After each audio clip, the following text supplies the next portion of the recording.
विद्यार्थी मित्रों, आगे देखते हैं। राजकुमारी विद्युतमा को उस मूर्ख युवक का परिचय देते हुए पंडितों ने बताया कि ये हमारे गुरु हैं और बहुत बड़े विद्वान हैं। राजकुमारी विद्युतमा है, उसने मूर्ख युवक का परिचय पंडितों ने करवाया और पंडितों ने बताया कि ये हमारे गुरु हैं। वो बहुत बड़े विद्वान हैं, शास्त्रों के जानकार हैं, आपके साथ शास्त्रार्थ करने यहाँ आए हैं। लेकिन उन दिनों में मौन व्रत चलने के कारण संकेत से ही शास्त्रार्थ करेंगे। कालिदास का मौन व्रत चल रहा था और वो शास्त्रार्थ करने यहाँ आए हैं, लेकिन मौन व्रत चलने के कारण संकेत से ही शास्त्रार्थ करेंगे। संकेत यानी कि इशारा से बात करते हैं, उसे संकेत कहते हैं। विद्युतमा पंडितों की यहाँ छल भरी बात नहीं समझ सकी और शास्त्रार्थ के लिए तैयार हो गई। उसने युवक को एक उंगली दिखाई जिसका भाव था ईश्वर एक है। विद्युतमा ने उस मूर्ख युवक को एक उंगली दिखाई और जिसका भाव है कि ईश्वर एक है। उस मूर्ख युवक ने समझा कि यह मेरी एक आंख फोड़ डालने का चाहती है। विद्युतमा एक उंगलियां दिखाती है और मूर्ख युवक ने समझा कि यह मेरी एक आंख फोड़ डालना चाहती है।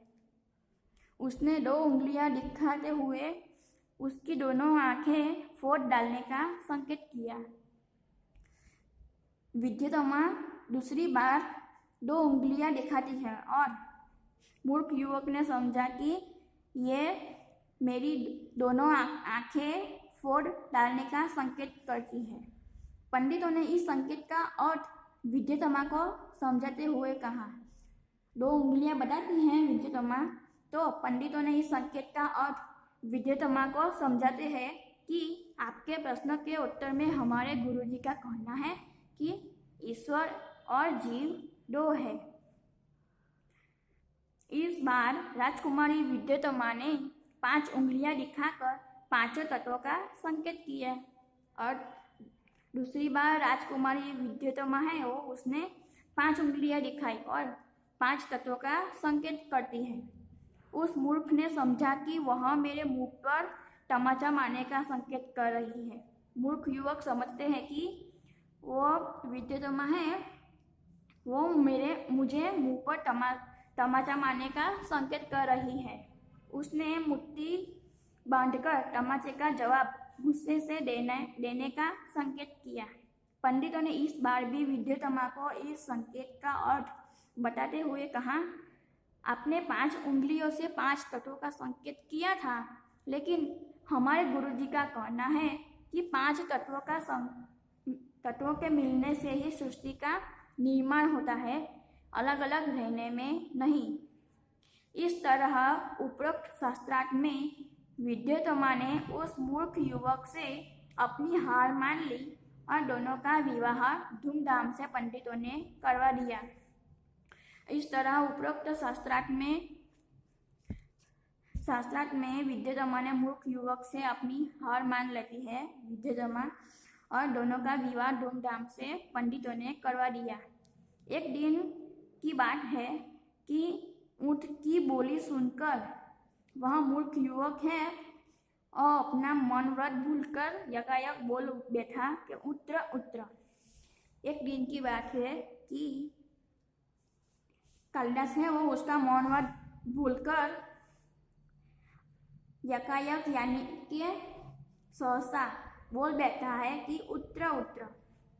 उसको बोलते ही सुनकर विद्युतमा चौंक उठी।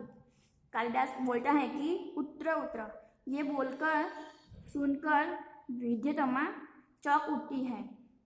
उसे पता चला कि उसका पति कोई विद्वान पंडित नहीं बल्कि एक बहुत बड़ा मूर्ख है।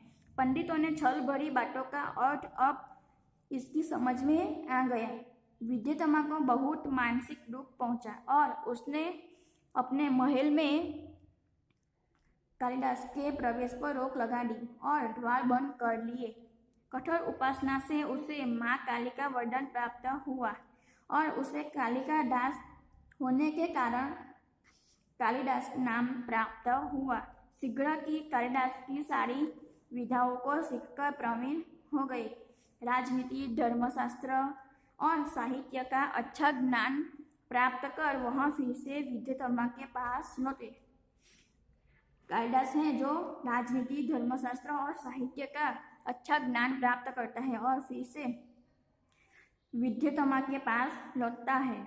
द्वार तब भी बंद था। कालिदास विद्युतमा के पास लौटता है तब द्वार बंद था। कवि ने अपने विद्वान होने के प्रमाण स्वरूप संस्कृत में द्वार खोलने के लिए विद्युतमा से प्रार्थना की। कवि है उसने अपने विद्वान होने के प्रमाण स्वरूप संस्कृत में द्वार खोलने के लिए विद्युतमा से प्रार्थना करता है कि अनावृत कपाट द्वार देहि। अंदर से पत्नी विद्युतमा ने पूछा, अस्ति कश्चित् वाग्विवेश्य। इस तरह इस पर महाकवि कालिदास ने क्रमशः कुमारसंभव, मेघदूत और रघुवंश की रचना विद्युतमा को सुनाई। इस पर महाकवि कालिदास है वो क्रमशः कुमारसंभव, मेघदूत और रघुवंश की रचना विद्युतमा को सुनाता है। और विद्युतमा को जब उनके पंडित होने का विश्वास हो गया था तो उसने द्वार खोलकर महाकवि का स्वागत किया। महाकवि कालिदास है जो कुमारसंभव, मेघदूत और रघुवंश की रचना विद्युतमा को सुनाता है। और विद्युतमा को जब उनके पंडित उस पंडित होने का विश्वास हो गया।